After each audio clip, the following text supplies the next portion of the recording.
This video is what you are waiting for. The direct interview with the pilot who transported the 15 feet tall Kandahar Giant.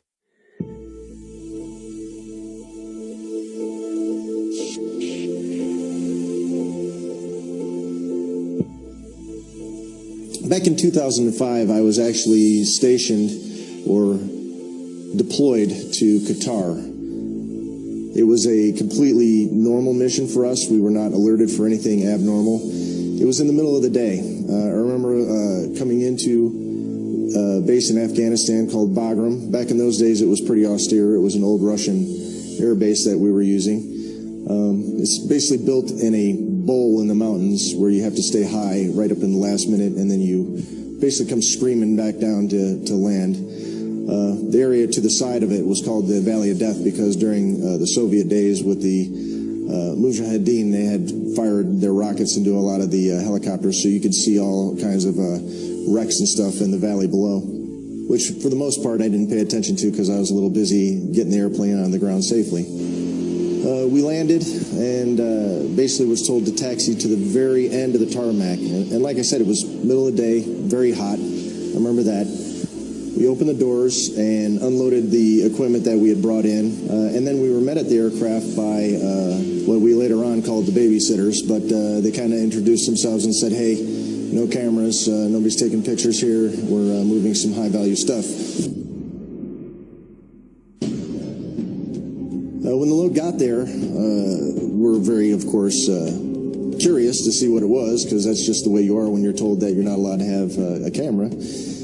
They say this thing had been dead for maybe a day or two, but it stunk. And when I say stunk, I've smelled dead things before, but this had a more of a, I want to say a musky stink, kind of a, not really a decay, but more of a, if somebody hadn't taken a shower in like 10 years type of a musky stink is all I can tell you.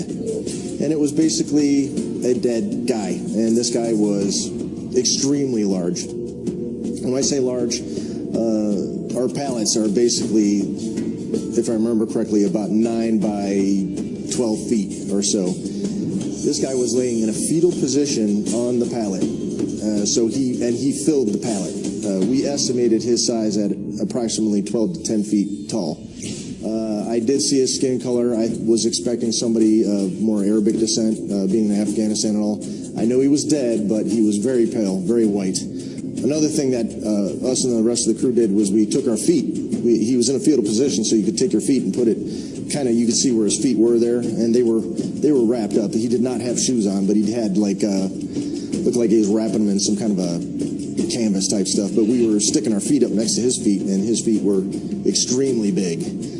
We know that the standard weight on one of those pallets is about 1,500 pounds, and I do remember that the loadmaster did the weights, and it was around 1,100 pound guy.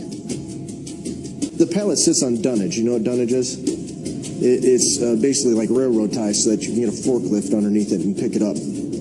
So it was on dunnage, and basic dunnage is like maybe a 4x4. And then the pallet is, say, yay thick. It's actually aluminum and balsa wood.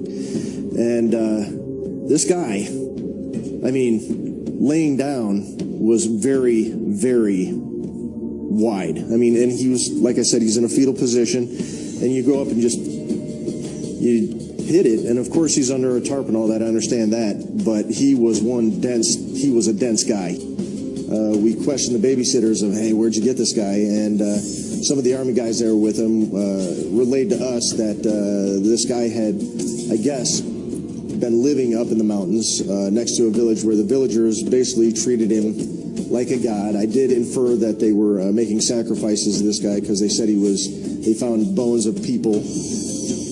The giant supposedly, like I said, I was not there, supposedly killed the first team that they came across. He was extremely big and fast and agile for a guy that size. They sent up another team, and when the second team went in there to get him, supposedly he had already started to basically eat on the team that had been killed the first time. They then grabbed a helicopter, and the helicopter brought him down where we picked him up.